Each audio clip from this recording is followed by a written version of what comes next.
Hey, Shalom. All right, first and foremost, before I get started, we'll give all honor and glory and power to Yahweh, Ba'ashem, Yahushai, Ba'ashem, Wahakadash. I want to say double honors to our elders, our great apostles, great millstone, GMS, who rule well and teach well, being a great example to Israel, right, man, the elect. I want to say peace and blessings to the hope of the elect on the four corner, pushing the truth and sincerity. All right, that great song that you button to buy. All right, just come with this little quick video. All right, through the spirit of power you have by Shemal Shah, who gives me the inspiration, all right, and motivation to do so before the evil time to come. Now you can see, all right, the flag is drenched in our blood. All right, so when you go into the scriptures, right, Numbers 33 or 35 or 33, it says, "So ye shall not pollute the land where ye are, for blood it defileth the land, and the land cannot be cleansed of the blood that shed therein, but by the blood of him that shed it. All right? Defile not therefore the land which ye shall inhabit, wherein I dwell, for the Lord Yahweh dwell among the children of Israel." All right, so I'm going to this video. Let y'all hear this. And Lord willing, y'all brother sisters be edified while I let it out down. The flag is drenched with our blood. Because you see, so many of our ancestors was killed because we have never accepted slavery. We had to live on it, but we've never wanted it. So we know that this flag is drenched with our blood. So what the young people are saying now, give us a chance to be young men, respected as a man. As we know, this country was built on the black backs of black people across this country. And if we don't have it, you ain't gonna have it either, because we gonna tear it up. That's what they saying. And people ought to understand that. I don't see why they don't understand that. They know what they've done to us. All across this country, they know what they've done to us. You see? That's right, that's right. But the Lord is going to give us our reparation. All right, the Lord going to do that. You know, that's why it's written in here in Jeremiah 30 and 16. Check this out. "Therefore, all they that devour thee shall be devoured." Who devoured us? When you go into Psalms, the 83rd chapter, it gives you a list of nations, all right, that came together, all right, to devour us and to keep us from being a nation and keep us separate from our power.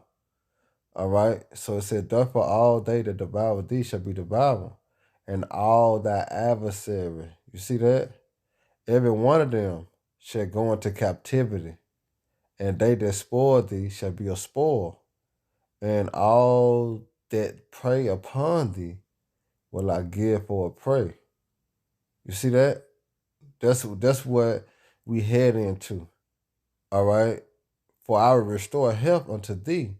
Who the Lord gonna restore health to? The Israelites. All right. The brokenhearted. All right. He said, "I will restore health unto thee, and I will heal thee from thy wounds. And the Lord Yahweh, because they have called thee an outcast, saying, This is Zion, who no man seeketh after." All right, because it was all in the power of the Lord. That's why when you go on Baruch, okay, let me grab that real quick. All right, because there was just a chastisement for disobedience or disobeying, all right, the agreement that we made with the Lord. So instead, that's what the Lord did. This Baruch 4 and 6. It said, "You were sold to the nations, not for your destruction." You see that? We were sold, all right, to the nations, not by our destruction, though. It said what? "But because you moved the Most High Yahweh by Shemashah to wrath, ye were delivered unto your enemies." You see that? Now let's listen to the video one more time. I got 2 more precepts, and I'm gonna end it. You see, the flag is drenched with our blood. Because you see, so many of our ancestors was killed because we have never accepted slavery. We had to live on it, but we've never wanted it. So we know that this flag is drenched with our blood. So what the young people are saying now, give us a chance to be young men, respected as a man, as we know this country was built on the black backs of black people across this country. And if we don't have it, you ain't gonna have it either, because we gonna tear it up. That's what they saying. And people ought to understand that. I don't see why they don't understand that. They know what they've done to us. All across this country, they know what they've done to us. That's right. So that's for the Lord gonna have to step in and avenge, all right, for Israel. So you're going to the classic, all right, of all times, Revelation 13. All right, it's Revelation 13 and 10. Start at 9. If any man have an ear, let him hear. He that leadeth into captivity shall what? Shall go into captivity. He that killeth with the sword must be killed with the sword. Here's the patience and the faith of who are the saints. And who are the saints? The saints are the Israelites. All right, which represent you so-called Negroes, Latino, Native American, Spanish. All right, and let me give you one to roll on. It's Lamentations 4 and 22. It said, the punishment of our iniquity is accomplished, O daughter of Zion. He will no more carry thee away to where? To captivity. All right, and that's the time we are in now, being prepared to go home. All right, our iniquity is accomplished. We served our punishment. All right, so it said, the punishment of our iniquity is accomplished, O daughter of Zion. He will no more carry thee away into captivity. He will visit thy iniquity, O daughter of Edom. He will discover thy sins. So that's when you run into Isaiah 14, 1 and 2. All right. It says, for the Lord Yahweh will have mercy on Jacob and yet choose Israel and set them in their what? In their own land. All right. And the stranger shall be joined with them, and they shall cleave unto the house of Jacob. It says, and the people shall take them and bring them into their place. And the house of Israel shall possess them in the land of the Lord Yahweh for servants and handmaids.